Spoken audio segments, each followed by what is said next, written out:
चीन से जो हमारे देश के संबंध है, इसको लेकर के जो हमारी यहाँ पर वो कम्युनिस्ट पार्टियां हैं, उसमें भी विभेद होता है। और 1962 की लड़ाई में भारतीय कम्युनिस्ट पार्टी इसी बात पर टूट गई। और लेकिन आज की तारीख में जो दुनिया के पैमाने पर देखा जा रहा है कि चीन में वो कम्युनिस्ट पार्टी, वो कम्युनिस्ट आइडियोलॉजी नहीं है, जो उनकी विस्तारवादी नीतियां कम्युनिस्टों की नहीं होती है।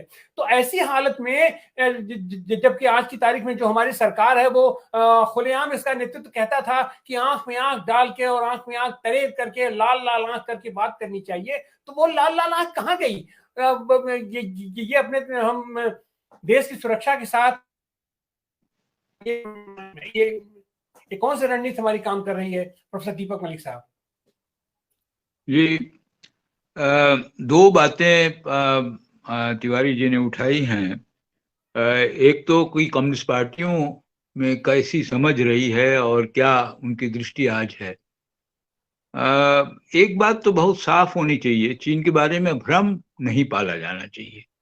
चीन एक कमांड इकोनॉमी से, जो कमांड इकोनॉमी कोई बहुत आवश्यक नहीं कि वो समाजवाद की तरफ झुकी हुई थी, लेकिन एक हद तक देश के विकास के लिए जरूर झुकी हुई थी और अधिकतम एक सेंट्रलाइज्ड इकोनॉमी बनाने के लिए झुकी हुई थी, उससे एक कैपिटलिस्ट इकोनॉमी, एक पूंजीवादी इकोनॉमी की तरफ बढ़ी है।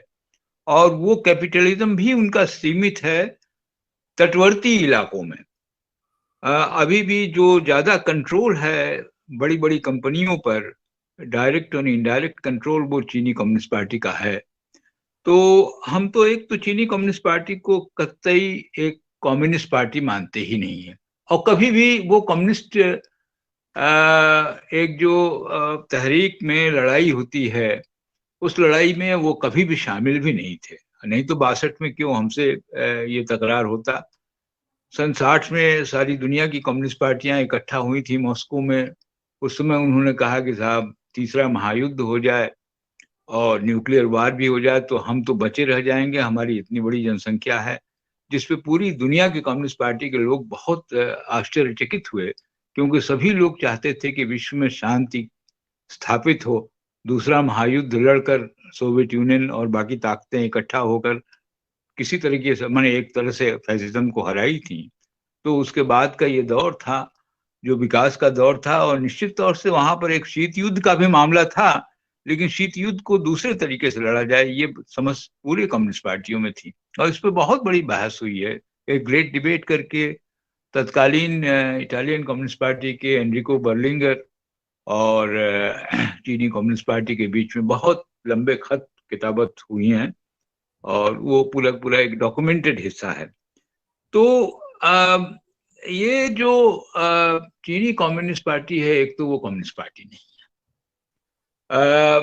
और अब धीरे धीरे वो राष्ट्रवाद तक केवल नहीं है, एक विश्व पटल पर पूरा एक प्रभुत्व जमाने की एक पॉलिटिकल पार्टी और पॉलिटिकल आइडियोलॉजी के रूप में खड़ी हो गई है और उसका नेतृत्व करना चाहती है।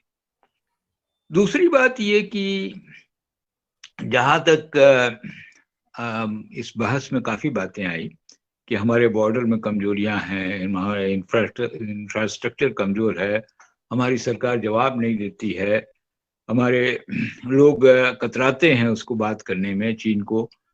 मैं और इस केवल इसी सरकार की कमजोरी ये नहीं रही है, पिछली सरकार में कमजोरी तो नहीं थी।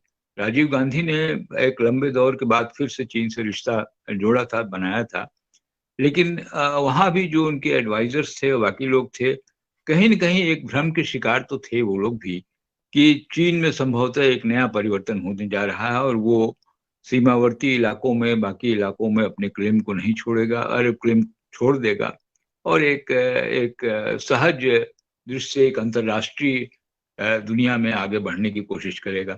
यूरोप में इस तरह की समझ रही है और आज भी है कि China will grow with in peace. तो ये जो